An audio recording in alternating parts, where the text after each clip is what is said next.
Hi, I'm John Blackburn, and this is Entertainment Matters. This is a podcast for people who make live entertainment happen. I talk with people from across entertainment and beyond to explore how we think about our work and how we put that thinking into practice. My guest today is Claire Owen-Jones, an accountant who works with freelancers in the creative industries.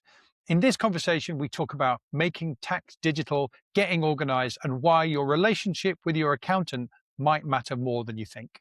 So, Claire, please tell us, who are you and what do you do? My name's Claire. I'm an accountant. I work mainly with freelancers in creative industries. So sort of just normal sort of tax returns, accounts, that kind of stuff. Nothing overly exciting. I tell you what, I bet people would suddenly find it all very exciting if in the wrong direction, if they suddenly had to try and do it without you. So I'm sure there's some excitement. That's a different level of excitement though, isn't it? Yeah. I'm using excitement in a very different way, aren't I? Great. And you mentioned that you work with freelancers and creative people. And just out of interest, what is it that triggers them going, oh, I need a Claire? I think probably the reason why people contact me is normally a fear of HMRC. I think obviously there are a group of people who are just absolutely fine doing it by themselves. But I think sometimes there is that underlying fear of this giant body somewhere that can take your car and send you brown envelopes. So it's normally something like that, whether it is becoming freelance or there's been a change in people's situations. You know, like we'll probably talk about this later, but when people move into like payments on account or something where people are like, whoa, that was not expected. So that's probably why sometimes people contact me. I like to think the reason why a lot of people work with me is that I like working with people who are like myself. And I think my clients like working with people who are like themselves as well. So I like to think we're a big collection of freelancers. We're just giving it a go. We're just figuring it out as we get along. So there's never any judgment from my part if a client's never heard of something before, or they've got a lot of questions, or if they've made something a bit of a mess of something previously. In the same way that I hope my graphic designer doesn't sort of judge me when they ask me like, what size pixels do you want this image, Claire? And I'm like, just need it to fill the screen on the website, to be honest. So I think there's that sort of why people work with me is we're all just muddling along together. But yeah, unfortunately, it's a bit of the HMRC fear, which is the reason why a lot of people choose to get an accountant. I find anyway.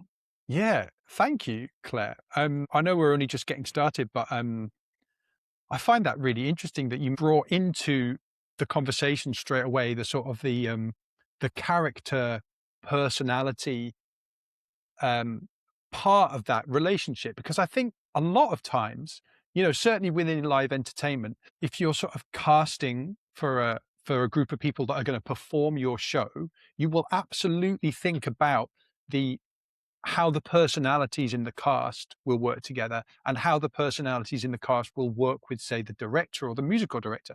And I'm wondering how often people apply that same thinking to people that are going to be even more central to their business, like their accountants. Yeah, I mean, I always remember years ago in a Facebook group, someone did a post about accountants wearing jeans.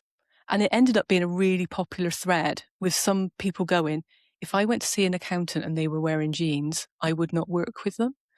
And so I think there is sometimes that perception, but I think other times accountants feel they've got to live up to that thing as well. Like I've always done it in my marketing. Like if anyone after this went on my website, my About Me page, I've put as many photos of myself with different job titles as I possibly can.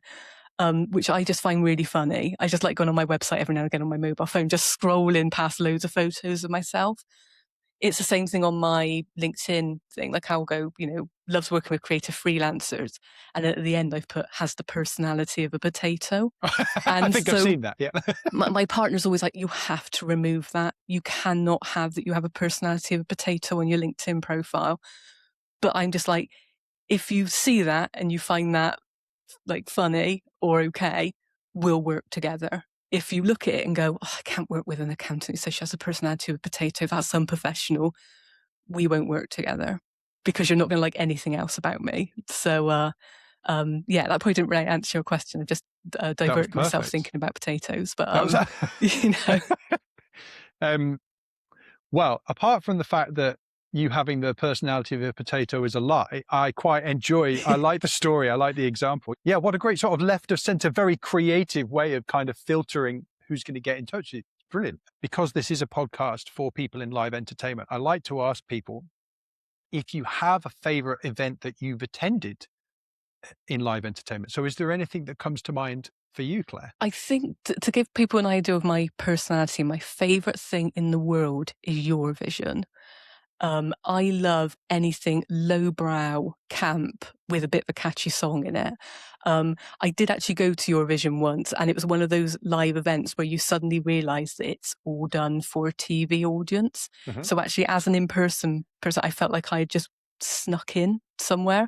But that gives everyone a bit of an idea. So I am, you know, I last month saw the Steps musical. We've got Priscilla, Queen of the Desert coming up next month. Like, that's to me. So that's what I enjoy. Whether that goes into music or performance, I'm very lowbrow. I'm proper working class panto is my level of good. You're live entertainment. You're in the right place, Claire. You're in the right place.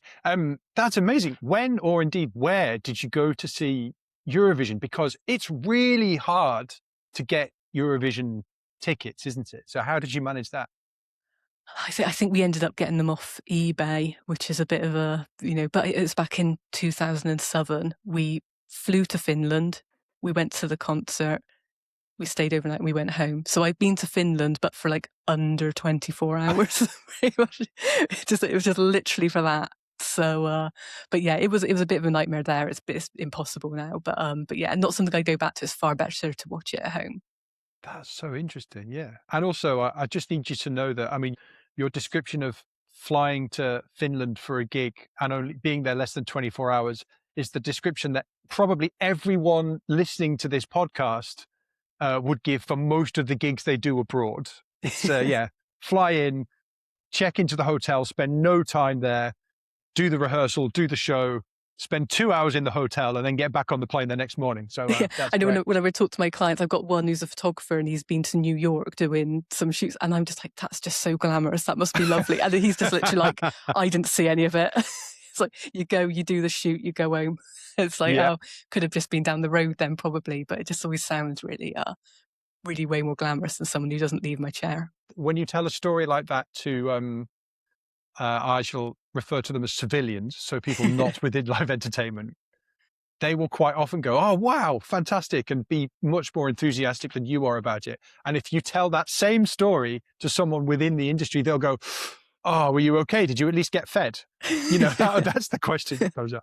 Anyway, thank you, Claire. That's great. Eurovision, amazing. The main reason that I was excited to talk to you today was there's about to be, / there very recently has been, a big change in how we are all going to be dealing with our bookkeeping and our tax. So the first thing I'm going to ask you about today is this making tax digital. Yes. And I'm just very happy to have been able to say that. And the roof has not caved in where I'm recording here. So that's a good start. So we're going to talk about making tax digital. And then we're going to move on after that and maybe talk about some sort of general good practice ideas for how to be organized and maybe how to think about your accounting and so on and so forth. But let's do it. Let's start with this making tax digital thing. So could we start with, why is it changing? Why are they doing this to us? Well, I was going to say, making tax digital is like a HMRC thing, has been around for ages. I remember it was first sort of talked about when I started my business, and they were like, people are going to be doing these like extra submissions, you're going to need software. And newly freelance Claire was like, this is going to be fantastic. It's going to scare people. People are going to need to use software. They're going to need bookkeepers. They're going to need accountants. Ka-ching. And I went to all the conferences, all the road shows, did a load of research around it. And I was like, I think I've started being freelance at exactly the right time for this. My business turns 11 in June. So that's how long Making Tax Digital has been around. If anyone listening here is VAT registered, they actually brought in Making Tax Digital for VAT around about sort of 2018-19. So this is the second tax that Making Tax Digital has been brought in for.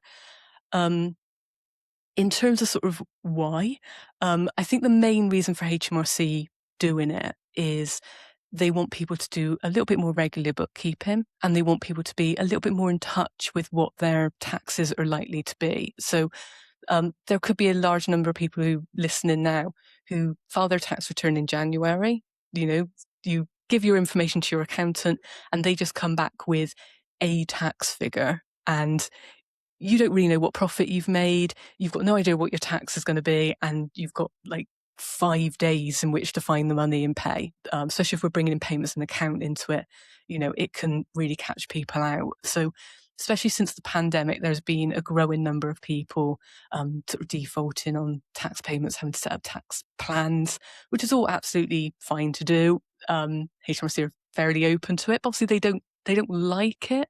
Because as we know with payments on account, they want you to start paying tax closer to when you're earning it. So also if you miss the deadline and then you have to set a payment account, they're waiting even longer.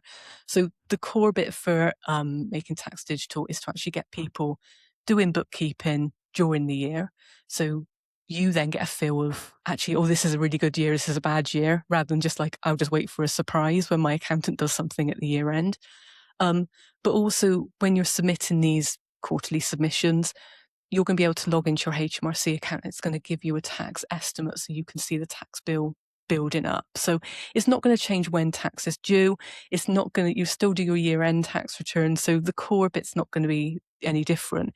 It's just kind of, rather than going, I'm going to leave this until I absolutely have to, and then just see what number gets spat out at me, you'll be a little bit more in tune with what you're doing. So for some of my clients, I think it's going to be really helpful.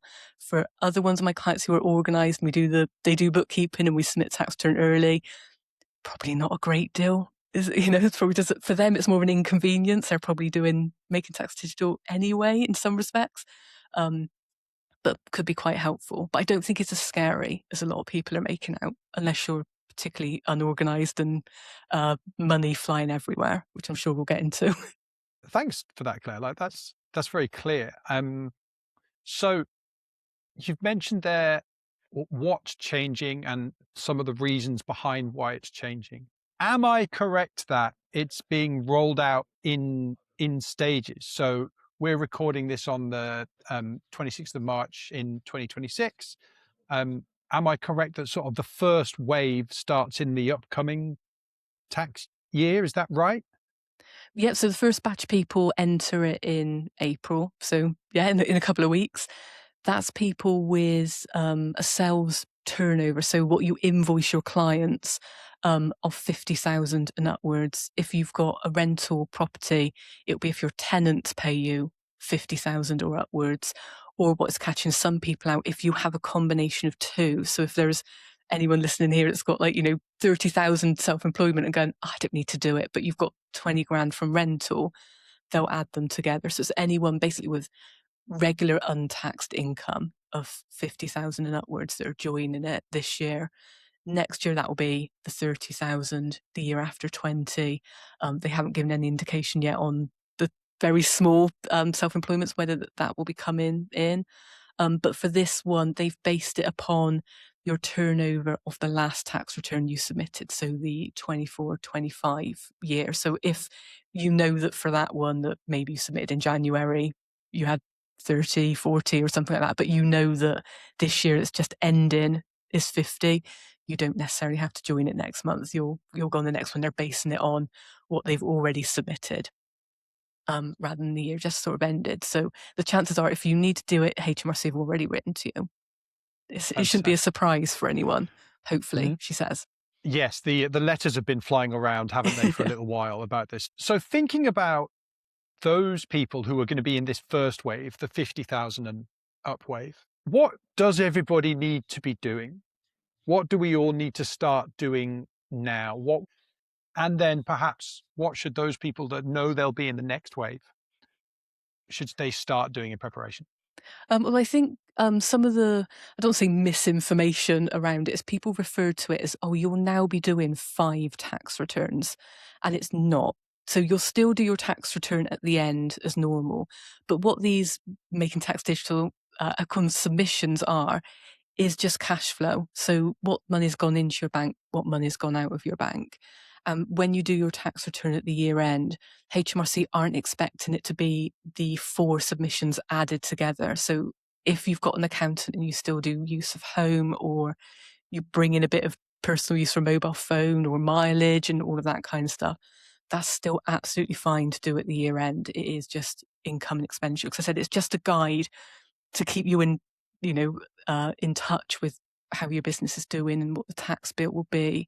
So I would say just sort of the main thing to do is start looking at your bank accounts. So I find most of my clients that are in this first bit, I said, whether they're typical or not, are generally my more organised of clients. They've got a business bank account, the bulk of it goes in.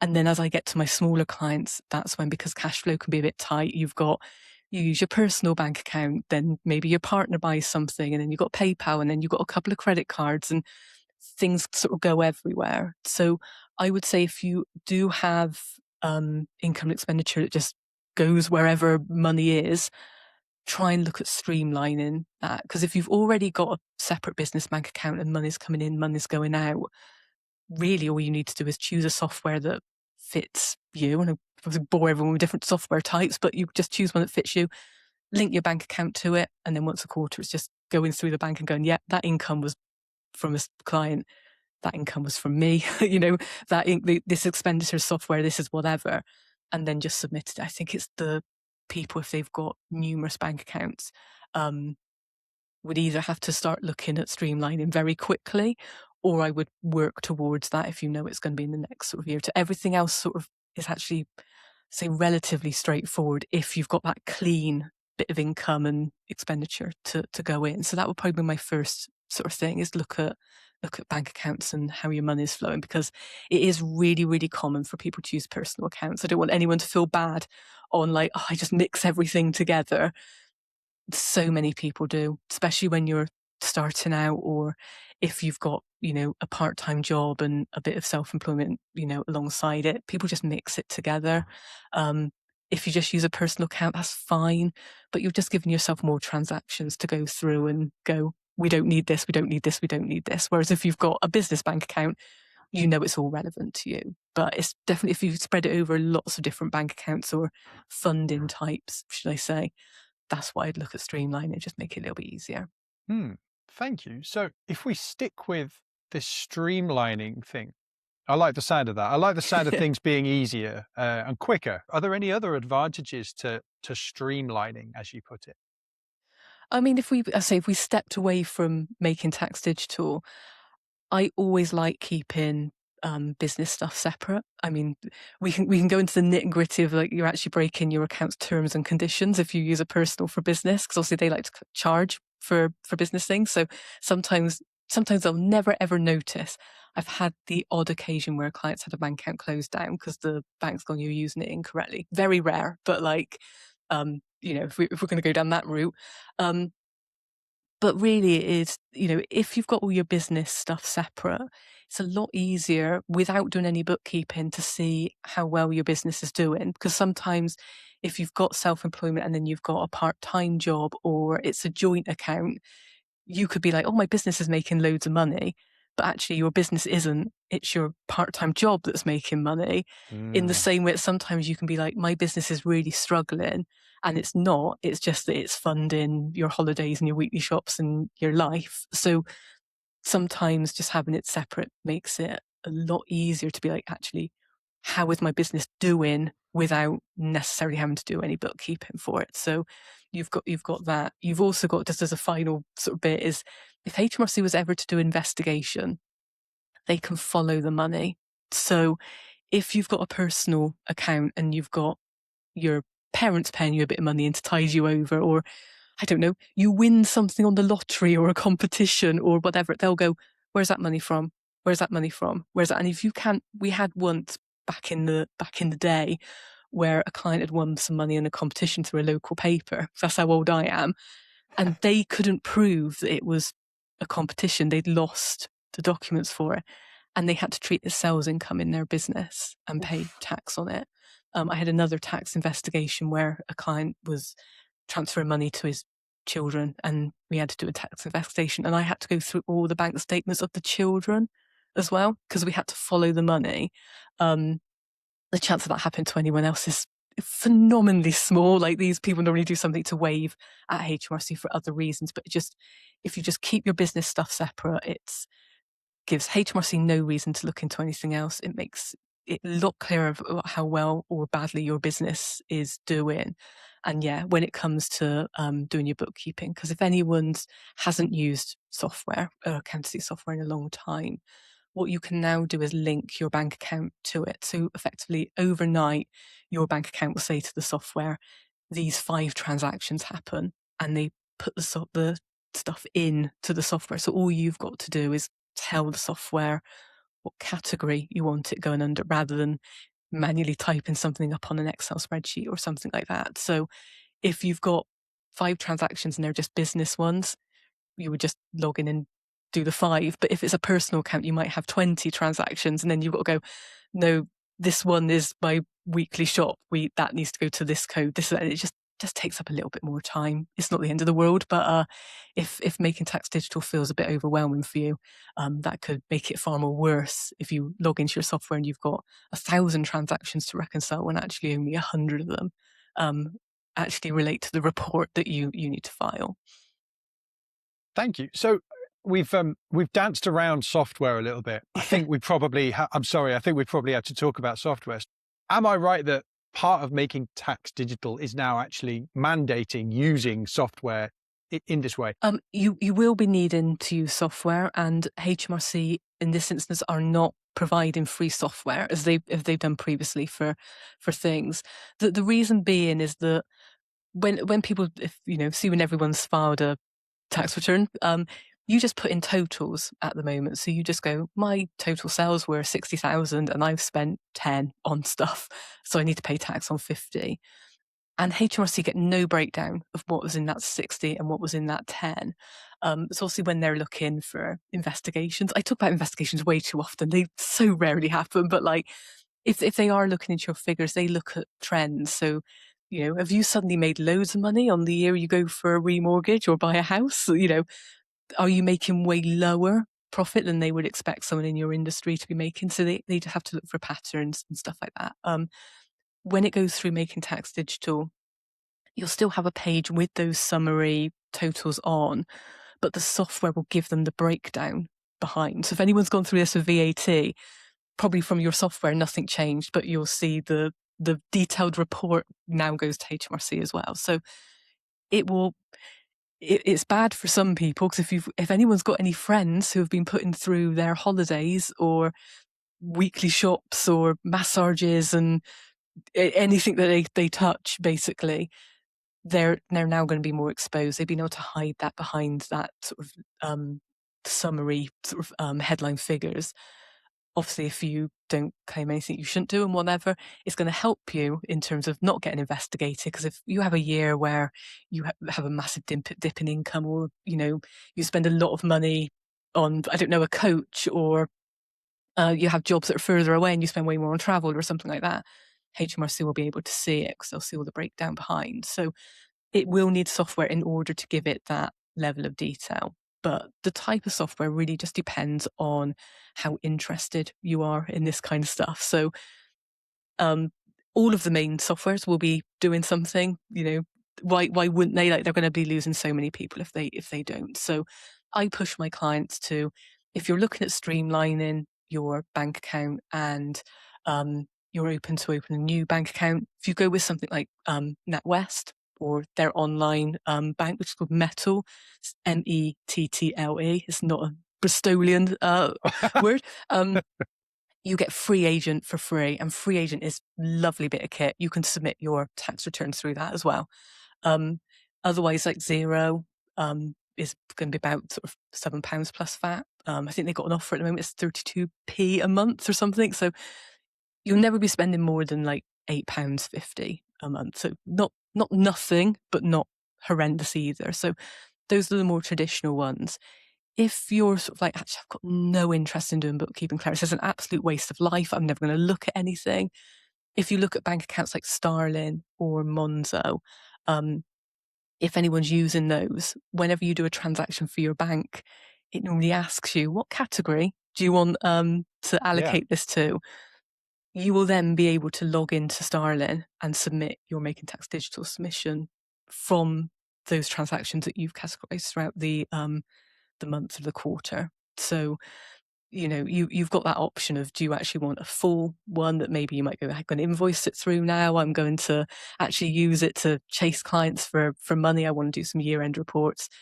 Are you just like, I just want to do a bank account and just, in the case of mine, I just put everything to admin, but just select something from a drop-down menu and forget about it.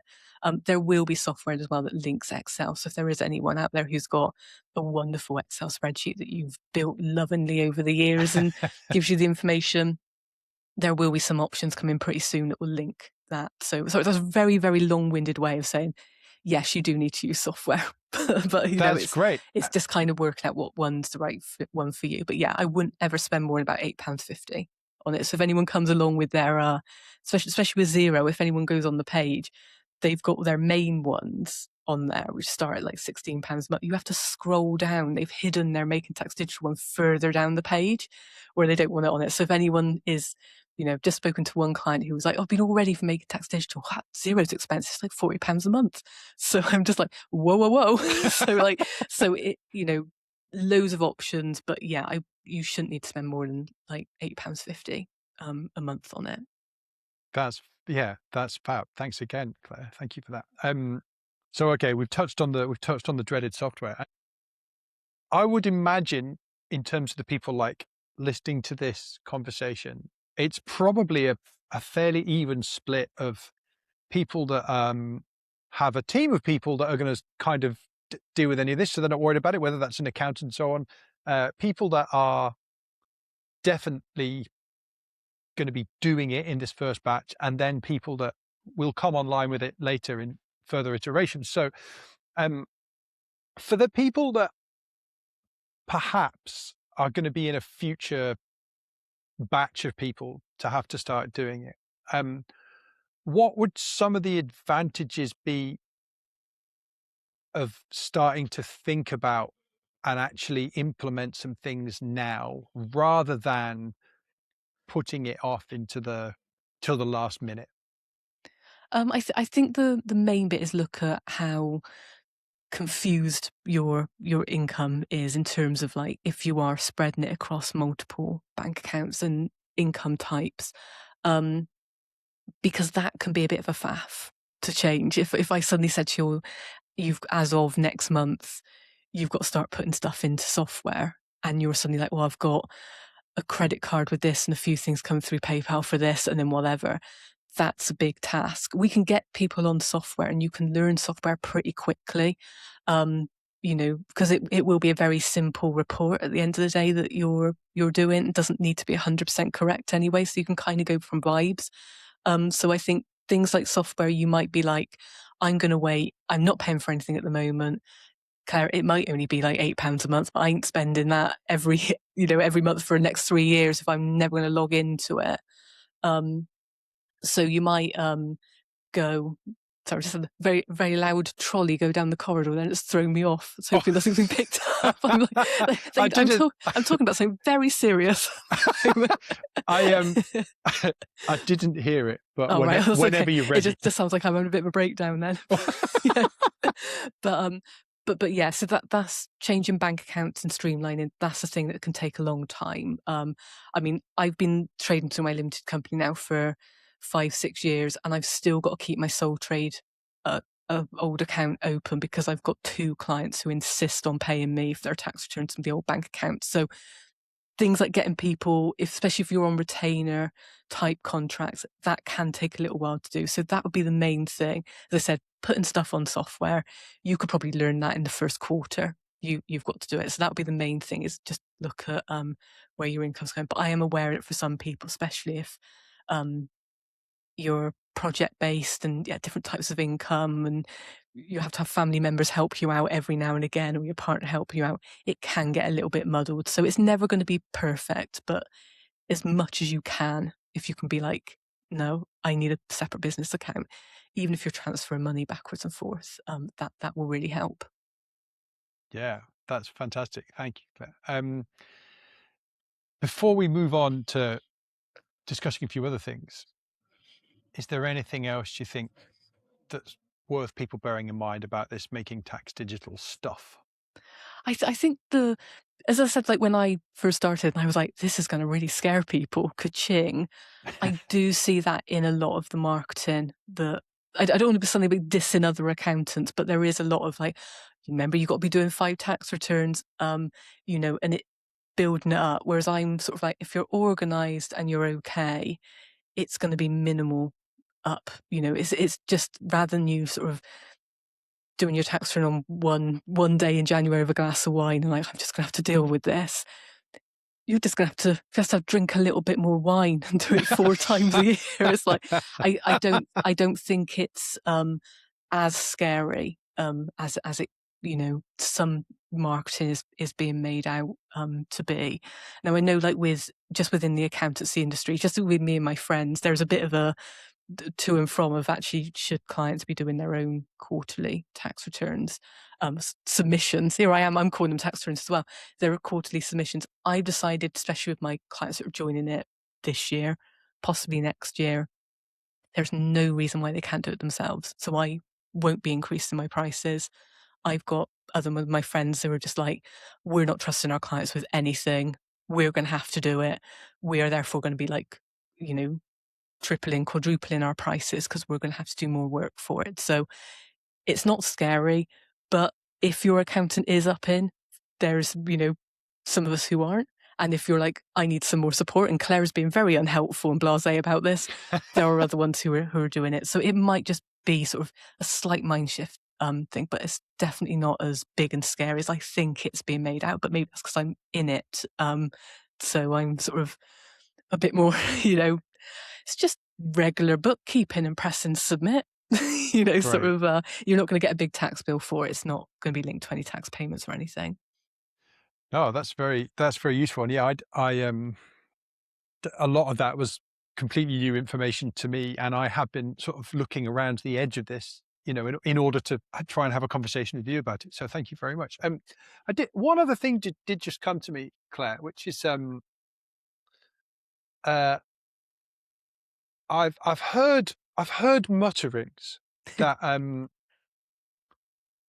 you mentioned, for example, that this change has actually been talked about for quite a long time, and I think I've heard a few people say maybe a few people have said, "Oh, I'm not going to do anything about it yet because I don't think it's actually going to happen," and yeah, and so that would be the first thing. It is happening, isn't it? Like, it's actually happening. It's not. This is not a thing that is likely to get cancelled in the next. How long have we got? 3 weeks. No, in previous years they did actually cancel it quite early on. So I know accountants who've been getting their clients on software for 4 or 5 years ready for it because they've been like, we're definitely doing it, and then it gets like October, November, and they go, we're not doing it, and then it's like it's gone back. But it definitely is this time. So I wasn't saying they've said that there's going to be no penalties for this first year. This is a rare instance where I'm having to guide my clients through something that I haven't done already. So I've seen demos, I've seen, I know how it's going to look, but I've never actually submitted anything. So this is a really rare occasion where clients haven't done it before, accountants haven't, and the bookkeepers haven't done it before, and HMRC haven't done it before either. So expect glitches, if you're late, you're late to sort of doing it, but it is gonna happen. It's just if you go, I'm not taking part in this, and you haven't told HMRC a valid reason as to why, you're getting some angry letters through the post. But yeah, so you can put your head in the sand till the 8th of August and get that angry letter. Don't tell them that, Claire. And just thank you, and sort of extending that a little bit. As you gaze into your HMRC accountancy crystal ball, how likely do you think it is that, for example, between this first block of people at the 50K and above mark and next year at the 30K mark, um, how likely do you think it is that there will be significant changes as sort of HMRC learn about how it's really going to work? I don't think there will be anything, to be honest. I think because it is just a fairly simple report and it's not going to be attached to any tax payments. I think it will get more complicated adding people on because there becomes greater numbers as you go down. Don't listen to LinkedIn. Not all freelancers are making £1 million a day. The bulk of them are probably in the 20s, sort of 30s. So I think we'll see there'll be more software options. Obviously, as accountants will learn how to do it. There'll be more support out there. But I don't think they'll be bringing in like quarterly tax payments or anything like that for a very long time. And I imagine when they do, it will be sort of more of a case of check-in payments on account. Because I said, like, you'll still be doing that final tax return. That will, said if you've got part-time jobs and investment portfolio and all this kind of stuff, that's where you bring all of that in. Obviously, as we know at the moment, that those payments on account are based upon the assumption that you were in the same in the year you submit the tax return as the year you're reporting on. And if anyone is, you get a really good contract one year and then no one knows you exist the year after and your income goes up and down, payments on account can feel like you're sort of behind and overpaying tax or massively underpaying and getting that big January payment. So I think that would probably be something that they change once everyone's settled, and it will probably just be more adjusting what you're doing. But I don't think the core of what we're going to do is going to change for, I say, 5 years, she says optimistically, whilst everyone's getting on and we'll sort of figure in this out. Great. Oh, Claire, thank you. Hopefully that's all reassuring for all of us as we start to make these changes. And don't worry, if you get the 5-year estimate wrong, thanks to AI, I can just come back into the interview. We'll re-edit it. When they bring it in 4.5 years, Yeah, like, I'm not ready, Claire. Yeah. No one will ever know. Posting me your penalties. Yeah. That's great. I'm sure you have people to deal with that. Fab. Thank you. Shall we move on to more general good practice type stuff, moving us away from those making tax digital changes that we've all sorted out now? So thank you. In our conversation so far today, and in our previous not recorded conversation, one word that kept coming up was the word organised. Obviously, we all know what that word means in the general sense, but could you give us some examples of the kinds of activities that a very organised person with their bookkeeping and their tax is doing, and perhaps contrast it, not in relation to a particular individual, but perhaps contrast it with common approaches that are less organised? It's like screen share a photo of a client. Poor Jemima. Yes. Yeah. I think we could look at, organisation has a spectrum. She goes down that bit. Give me both ends of the spectrum. So I think within the bracket of organised, I really just sort of mean if I said to someone, if we were sort of Dragon's Den kind of thing, and we were like, do you know roughly what profit you're making at the moment? Just kind of vaguely knowing or knowing where to look. I said, so on the lower end, that is, I feel like I'm just repeating myself. Everyone's going to go to at the end of this podcast, and what have you learned? And they go, we know have a business bank account, Claire. But like, that is like... But that might be a great change. That would be cool. Yeah. I think to me, that's the kind of the starting point is just having things together. So if you ever need, if you were going for a mortgage, in the next week or something, and the account, your mortgage went, we're going to need the most up-to-date tax term. We're going to need 25-26. So can you get to us by the 10th of April? That you're like, yeah, of course. Here's my bank statements to my accountant. Here's my software to my accountant. Like, have you got it? Obviously, we can go sort of upwards. I've got clients who use the software and they manually attach every receipt to everything, and you can go upwards to whatever you want. But I think for me, organised is just kind of having it. It's the ones that aren't organised are normally the ones where they'll send me something to do with their tax return. It's normally quite close to the deadline, whether that's not necessarily a sign of someone being organised or not, but like it's normally a bit close to the deadline.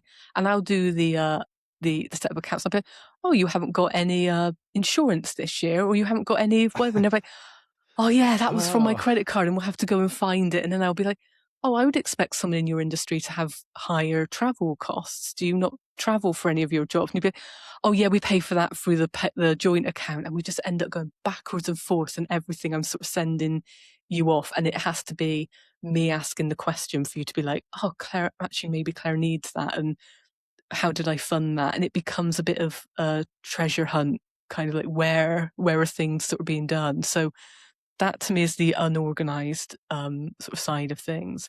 And then, yeah, with organised, but obviously both have a spectrum of like organised, but it's just really like if you were going to go for a mortgage, interest rates are going through the roof at the moment. The world's on fire. If you were going for a remortgage and they went, if you want to get the best rate, we got to get it in by the 10th of April. Could you, between the 6th of April and the 10th, have your information to your accountant and know it's pretty good? I would say you would be organised. If you're just like, that's going to take a month, then you're not. But obviously, what that looks like for people is often very different. That's Claire. That's fab, because that's the kind of thing. That's why I love interviewing people like you, because you've just given us a really, really clear way to decide whether or not we're organised or not in the bookkeeping sense. So that's great. So your definition of organised in this context is how quickly could you have a return? How quickly could you get a return together? Yeah. That's really great. And just tell me, so that's at the and again, please tell me when I get some of this terminology, use it wrong. But so that sounds like it's at the sort of self-assessment end of the tax and bookkeeping world. What if we were to think about someone perhaps with a larger organization, someone that is perhaps, well, let's go for it. Obviously, they're employing an accountant. They've got a coach on the books. Maybe they've got a VA or an assistant or something. What if we go to that next, perhaps sort of layer of someone's business? What does really organised look like for those people? It's probably actually pretty similar. I don't think it changes massively. So they're maybe not as unorganized, because as a limited company, generally you do need to have a limited company bank account, not like by law, but please do. That would be something I insist that you must do. Right. But I still have people, and they've got limited company bank account, and the year end is still me going, you've paid for things personally this year, haven't you? And we have to we go through it. I've got one client where he's got year end of October. We've always got it drafted by like November, December, because the core of it is pretty good. I know we won't submit until almost the deadline in July, because it'll take him that long to find the personal expenses. So it's kind of a similar-ish type of thing. So muddled stuff. And then obviously the further on are people who, it doesn't necessarily mean they use accounting software. It could just be, again, we keep it all nice and clean through bank accounts. But I do find with my limited company clients, because they generally, people become limited because they've gone beyond a certain size, or they're taking people on. It's not exclusively. I've got loads of one-man band limited companies. I am one myself, but they do generally tend to be a bit bigger.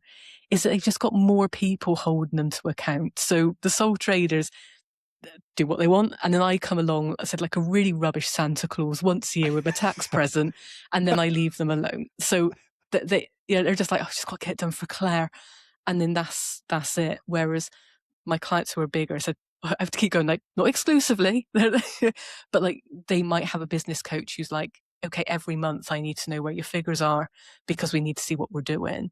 Or you might have more dips with cash flow. So like if a client doesn't pay you quickly for a job, you know then that you can't pay the associates that have helped you with it. So I think the organised bigger ones, limited companies, should I say, agencies, that kind of stuff, are just held accountable by more people more often.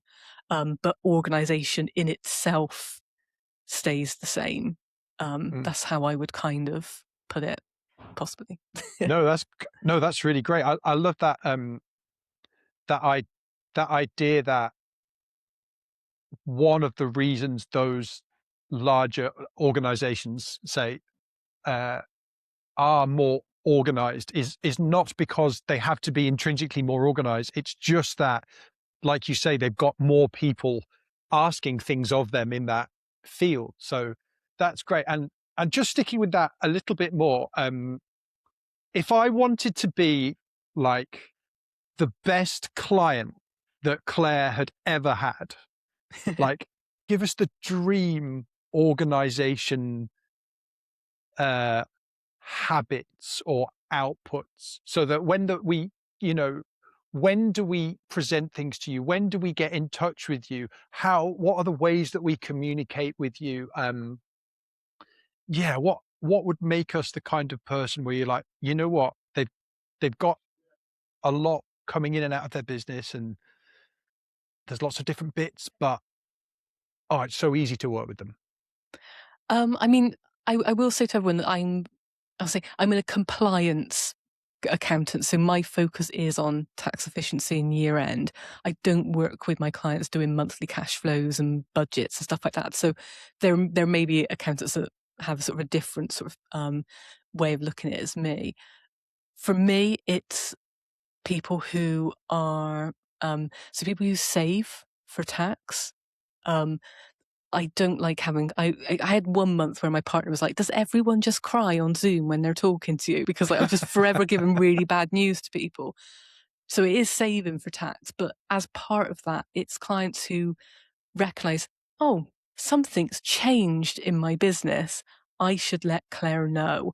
So I've had one client where they came to me, they were in around about 50, so still doing pretty well, and we did all the tax savings around 50.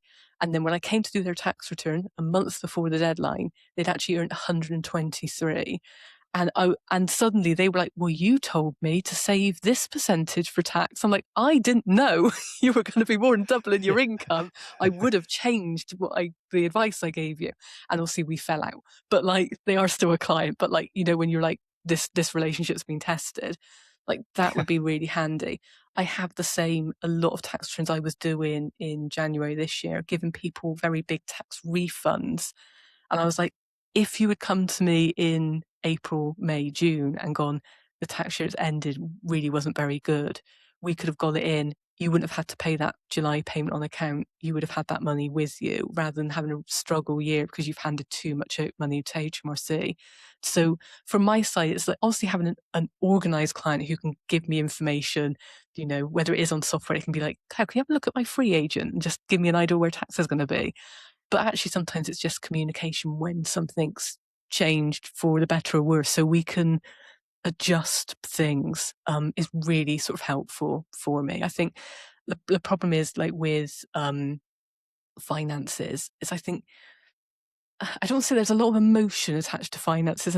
Shame is probably too big a word, but it's almost like I don't talk to people about money. I don't, we'll go on LinkedIn and talk about how many clients we've got or if we've got a big contract or some amazing stuff. But people don't often talk about money in quite the same way. And it's just always like, if it's been a bad year, that's fine. Probably normal, because I find with a lot of my clients, it acts in trends. It's very rarely just one person. Just let us know, because I'd much rather just go like, yeah, let's revise your tax calculations. Should we get this in early to give you longer? Do we need to advise, amend percentages if you're saving for stuff? Do you need to start saving for tax if you haven't had to previously? Then this sort of like, we'll keep it and then like, oh, Claire only does my tax return at the year end or my limited company accounts at the year end, and then just like pop it to me and I'm just like, well, there's nothing I can do now. That's happened.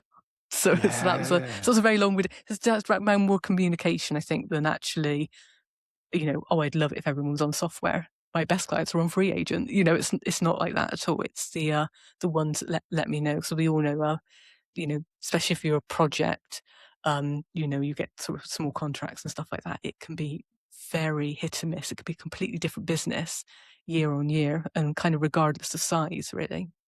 So, sticking with that communication thing then, because that's a bit like at the start of this conversation when you brought up sort of character and personality. Like, I suppose, yeah, I don't. It never occurs to me to email my accountant and let them know how things are going. So, if we were going to set up like a really well functioning relationship between accountant and client, um, yeah, is there a regularity? Should we be maybe at least looking at our business each quarter and saying, is there anything I need to tell my accountant about? I mean, I think as well, it depends on what kind of accountant you've chosen. If you're with, you know, the online ones, I'll say like Crunch, Accountancy Partnership. I don't think anyone from there is listening, so I apologise. I've never heard of them, so yeah, it's all right. Yeah. They're like the online cheaper ones that you just upload your stuff and they spit out a tax return. If you contacted them and went, "I'm having a great year," like they'd be like, "Fine." Who are know, you? Yeah, you may have an accountant who's actually, you know, does a bit more advisory and you're doing cash flows and forecast, and they'd know anyway. But yeah, I mean, I've got a few clients who every time I email them, I'll be like, "Oh, your bank feed stops in zero. Can you stop that?" And they'll be like, "Yeah, logged in, started it. Orders are doing really well at the moment. I think I'm at a really great quarter," and they just like finish with whatever it is. So I don't think there's a set time. I think it's just more about if something's unusual. So, you know, just so we can, I can go on for ages. Like the amount of clients I've done the tax return for, and I'm like, "You are where you went over the VAT threshold," and we have to look at it. And I went, "You went over 6 months ago," and I didn't know because obviously I don't see it because they're on Excel. They didn't flag it to me. They didn't notice it because they hadn't been doing regular bookkeeping or looking at it. But if they contacted me and gone, "I'm having a real steep increase in like things," does that impact anything? Like just a vague like, does that change? Then that would have opened conversation. So I think it's not necessarily like, "Oh, I've got an extra client. Does that make a difference?" But if you're like, "Oh, things are feeling a bit different now," in either direction, sometimes just going to your accountant, "This has happened," like, and we'll either be like, "Yes, fine," or like, "Yeah, should we talk about VAT?" You know, or should we talk about, or if that puts you up in another tax band, should we just revise those things? Sometimes it's just you know, could be a quick like 10-minute phone call or something, but just sometimes just enough. Because yeah, it's really hard for me doing tax returns and going to people like, yeah, I had to once give someone like a 26 grand tax bill and it was like January the 29th or something. And they were like, "I only thought it was going to be 3 grand, Claire." So like, you know, it's not nice for me to be bad cop and upsetting people or having to go through stuff, especially when it is stuff that, yeah, a 2-sentence email and a 10-minute phone call would have solved. I have to tell you, Claire, that obviously, a lot of my work is getting people to deal with some of the feelings that come up with dealing with particular aspects of their work and so on. And even with all of those skills and things that I have, I don't think there is anything as reassuring as getting an email from your accountant that just says, "This is absolutely fine." I think it's one of the most settling things for a person's neurology in the world. Yeah, I think as well, especially because people always link accountancy with maths. And I think we have sometimes this thing of like, "I don't do maths, don't do maths." And then I'm sometimes, you know, when I'm talking to my partner about what's going on during the day, I'm like, "This person's really struggling." I went, "But I know they're so clever," but it's just like, it comes to accountancy and their brain just goes, "Nah." And they just walk away. And I think it really stops people from engaging when actually, like, I don't do maths. Don't ever test me on anything, anything number wise. I've got a calculator next to me for a reason. I can't do maths. You know, so much of accountancy is vibes, just, you know, feelings. You know, I always say to clients when I do their accounts, like, does this tell the right story for the year? If you narrated how the year went, do those figures sort of go through? So I think it is getting over this, like, "Oh, I can't do it, I don't do it." So I have, it's going to make me sound really patronizing, but I do, like, whenever I have clients and I do their bookkeeping, I'm going, your bookkeeping's really good. And I'm always like, go, Right. that was really good. Or like, oh, it's such a relief that you saved for tax. That's like really, really, so like becomes almost like a little bit patronizing when I say about this. It flows a bit more in conversation, but like always, because I'm aware that so many people are like, I don't do it. I don't do it. Oh no, I got to talk about Claire. She's going to catch me out. She's going to think I'm rubbish. She's going to think I can't do that. So just start off by going, that was really good. That was a really lovely job for me to do. Thank you. And then moving on great. to it to just try and break some of those barriers down, because I don't do maths. Yeah.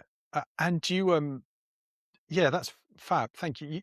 You mentioned in our first chat before the interview, and you've just sort of alluded it to there, this idea of treating and thinking of numbers as a story.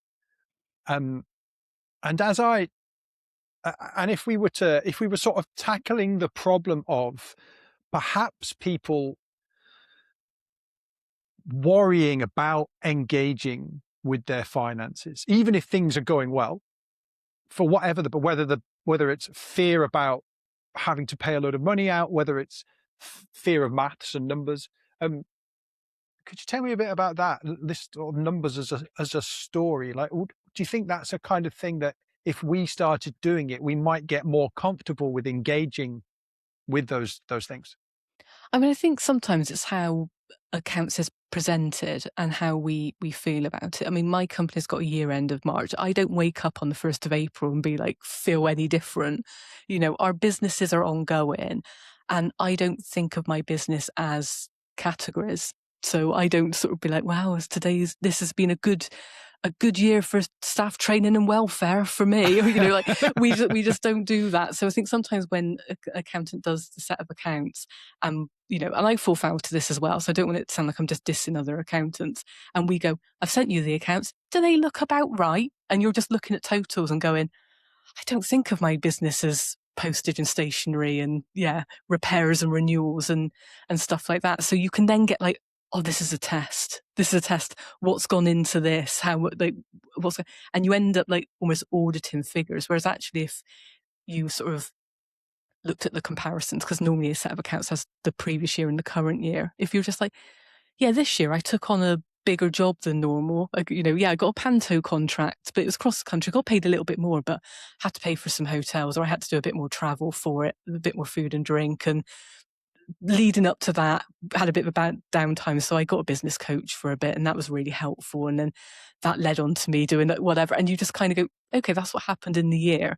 You can just look at the accounts and go, oh, travel in this year is lower than last year. Well, that's not right, because I was traveling loads. So you're not necessarily going, that travel figure is wrong. You're going, the year required more travel, so I would expect that one to go up, without focusing on like what the number of it is, or like, oh yeah, I remember last year we moved house and I redid the office. So I know I bought a new desk chair and a few things like that, and you could just look at the accounts and go, even if it's just going to your accountant, oh, this happened, where's that in there? And they might then go, oh, we put that in that expense, that one in there. So it's not when we as accountants go, here's your accounts, do they look right? That you're like, oh no, I can't remember. Did I spend £17.64 on postage? I can't remember what that was for.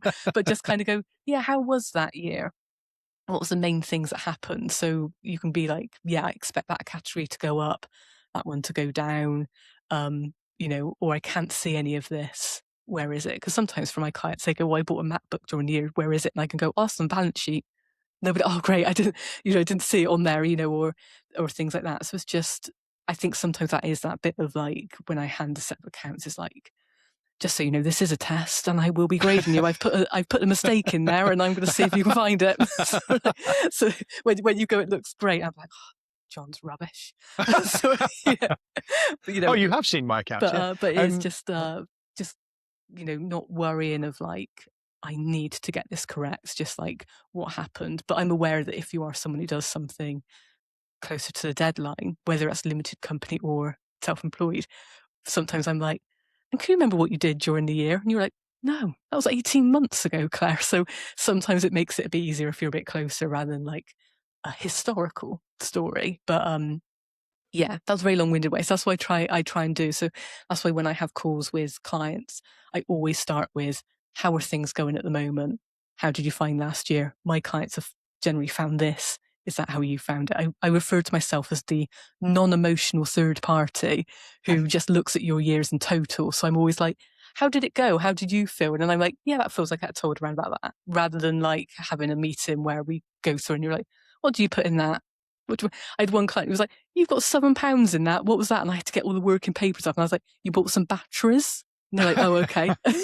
And you're like, that's not helping me. That's not helping you. It's, I just want people to chat about accountancy a little bit more, because it's, that's the reason why we're all freelance, isn't it? Is to make money. Even if we go, we want a better work-life balance, we need the money in order to have that better work-life balance. So I just want people to be not necessarily going on LinkedIn and going like, hi guys, I've got this, here's my profit and loss for the year.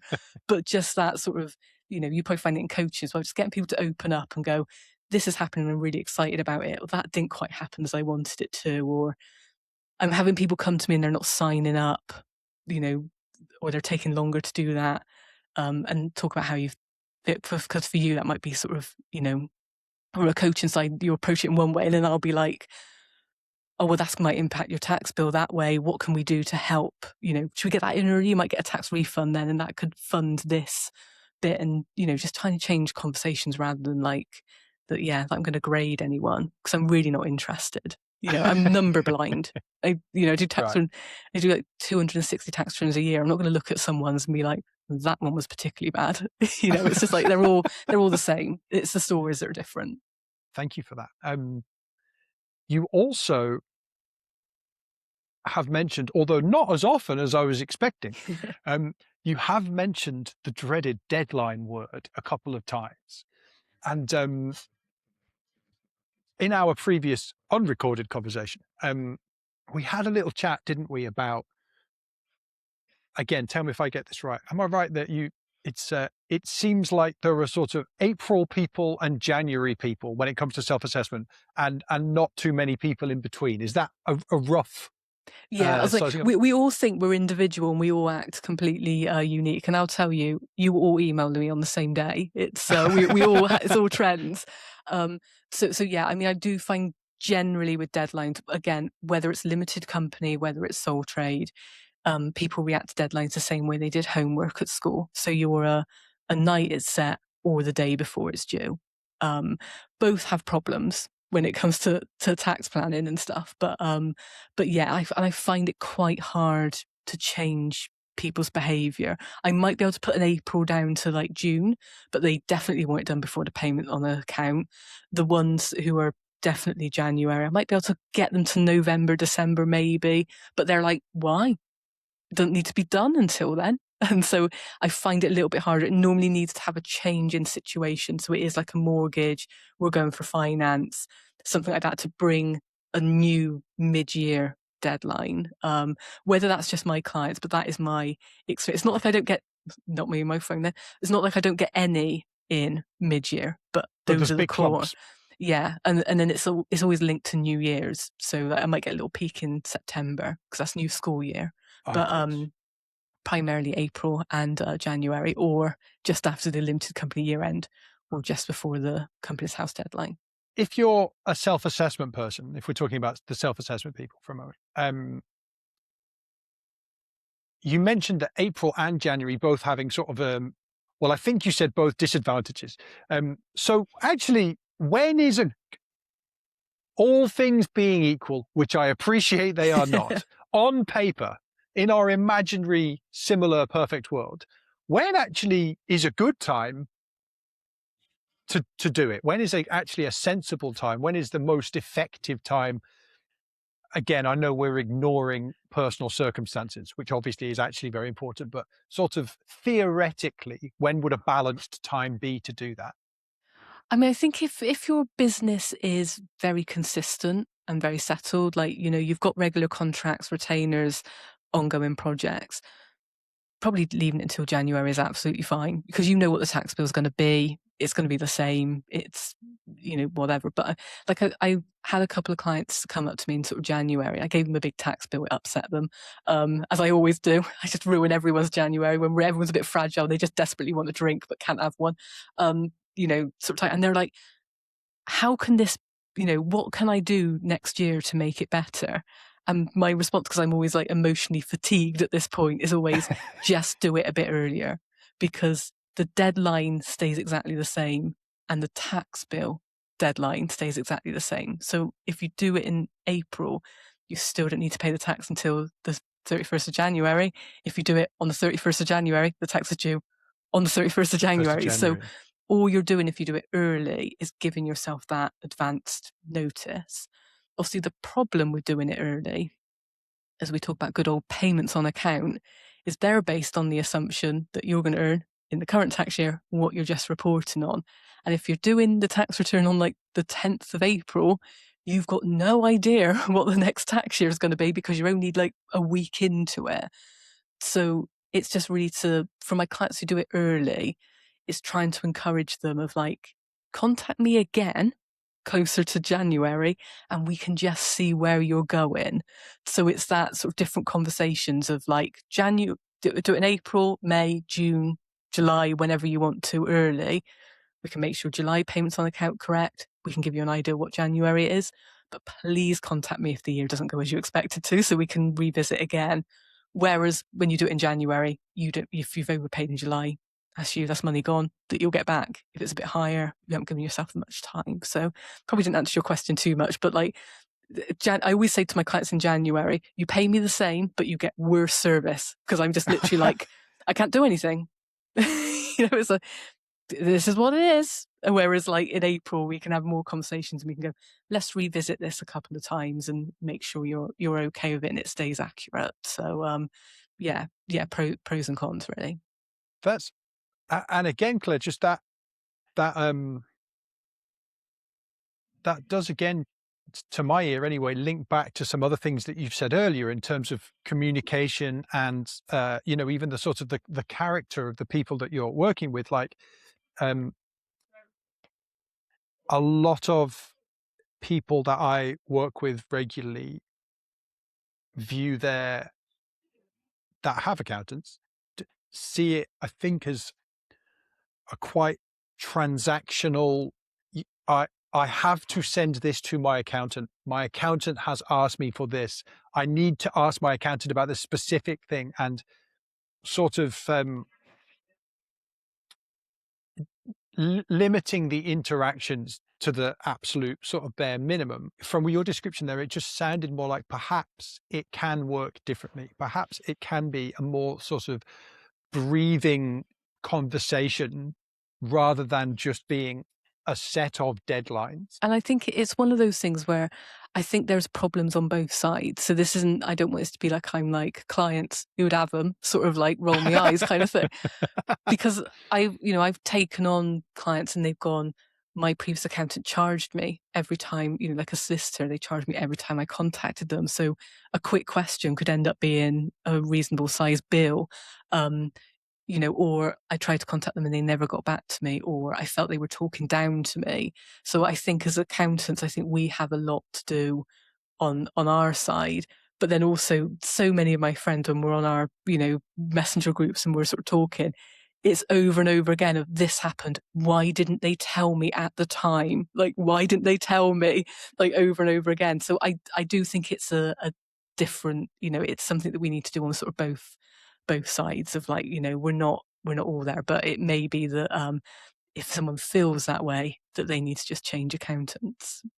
So yes. I've had people leave me because they're like, we just want someone local who can give us a little bit more support because you're on email or Zoom and we don't have that connection. So I'm not coming to this on like I've nailed it, like, but I think so much of it is just find, when someone chooses an accountant, like please set up meetings with a few of us. I know it's really boring to talk about your finances over and over again, but even if you have a set question of like, what's a payment on account, and you just go and you ask each one of us, there'll be some people who, might be a bit like, oh, don't you know yet? Or, explain it in a way you don't know. So just kind of choose an account in the same way that you'd probably choose your business coach or something, like find one that you gel with. I think so many of the times it's, as accountant, we are just seen as a cost, and like a cost that you don't want. I think especially when your income's a bit lower, that you're like, oh, that's like a really big bill at the end of the year just to give me a tax bill, and it becomes a bit of like, oh, I can really tell when I'm having Zoom calls with people that are just like, I just want this call to end, like, so yes, I think it works sort of both ways. But I never thought I'd be having a talk with you and just basically go, people, please just talk to me. Just talk to me, please. Well, I really appreciate you raising all of that, Claire, because when you say it, it's really obvious. It's really obvious, and it's really clear to me now, anyway, that of course we should think about having a relationship, as a working relationship with an accountant that we actually can and want to communicate with about our business. Because if we're not happy talking to our accountant about how things are going within our business, that might point to a larger problem for us to deal with. So I really appreciate you bringing that whole thing up, and this has been really useful. It's been fantastic. Thank you.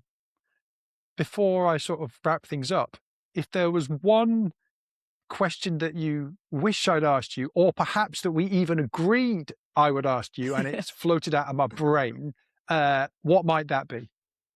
Yeah, I don't know, actually. I think because so we've talked more about the communication side. Normally people sort of ask me about, like, should I be a limited company? Should I be sole trade? Should I, the more sort of technical things. So no, nothing that sort of comes to mind, I just really love Eurovision. I think Finland are going to win this year. It's like, just in case anyone's tuned out, just talking about the boring stuff. I'm like, if it could be Finland, pop a few quid on Finland. That's it. Well, you heard it here first, everyone. That's great. And I think I'm right that you are currently not taking on new clients. Is that correct? As of the 26th of March.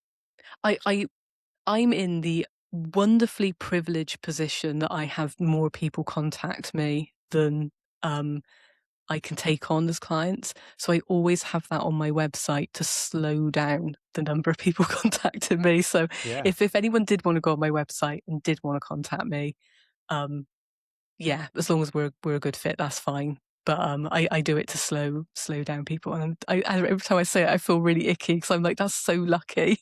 That's lucky to be in that situation. But it's the joy of working part-time around school hours and trading time. You just hit capacity, Yeah, and being good at it, and people wanting to work with you, and all of the good reasons. There's plenty of accountants that are not at capacity, aren't there? So great. Where is the best place for people to go to learn more about you? And before you do tell me that, I'm going to give your podcast on your website a quick plug. So if you could tell us about that as well. Yeah, so probably in terms of social media, I'm really hit and miss. So I know that I need to be on LinkedIn. I'll be on LinkedIn for a couple of months and be like, not for me, and then just disappearing like Homer Simpson into the hedge for a little bit. So I am on there. It's probably the best social media when I'm talking about accountancy. But yeah, I mean, on my website, I've got a handful of blogs. I stopped doing those a little while ago. But yeah, I've got a podcast where I answer sort of accountancy questions. I keep them all to about sort of 5 minutes long, primarily because I've got a lot of clients who are dyslexic, so I didn't want to keep sending blogs to people. It's easier to be like, do you want to just listen to this? And also it means that people can learn about accountancy when they're in the car, or if you're doing chores or struggling to get to sleep or something like that. So and I also wanted it to be that a lot of times people start with, this is going to be a really silly question, Claire, and I'm like, if you can think that and go to my podcast and find that I've answered that as a question, it is not a silly question. I've been asked about it enough to record an episode on it. So I was going to say, if anyone is, I've got a couple on Making Tax Digital. If anyone is sort of starting a business, start from series 1. They're all startup questions. I've got a whole thing on like raising sales invoices and stuff like that, getting paid and stuff like that. So yeah, if anyone's, I would say if you're struggling to sleep, that's a good one. You can get to that through my website, and also wherever else you find your podcasts. So you should put on the end. I'm learning here. That was a pro podcast plug, and I absolutely love it. Claire, I will get all of those details from you and include them all in the show notes when I send things out to people. Claire Owen-Jones, thank you so much for your time today. No problem. Thank you so much. The keen-eared amongst you may have noticed a significant upgrade this season. The new music for Entertainment Matters was created by the excellent Pete Faint. Somehow, with very little direction from me, Pete has managed to capture exactly the slightly 90s Seinfeld adjacent aesthetic I had in my head, and I'm extremely grateful to him for his excellent work. If you'd like to learn more about Pete, there's a link to him in the show notes. Thanks, Pete. Thanks for listening, and thanks for whatever you do to make live entertainment happen. If you'd like to be notified when there's a new episode and stay up to date with the podcast, you can sign up for the Entertainment Matters Q sheet at the link in the description. Have a great show.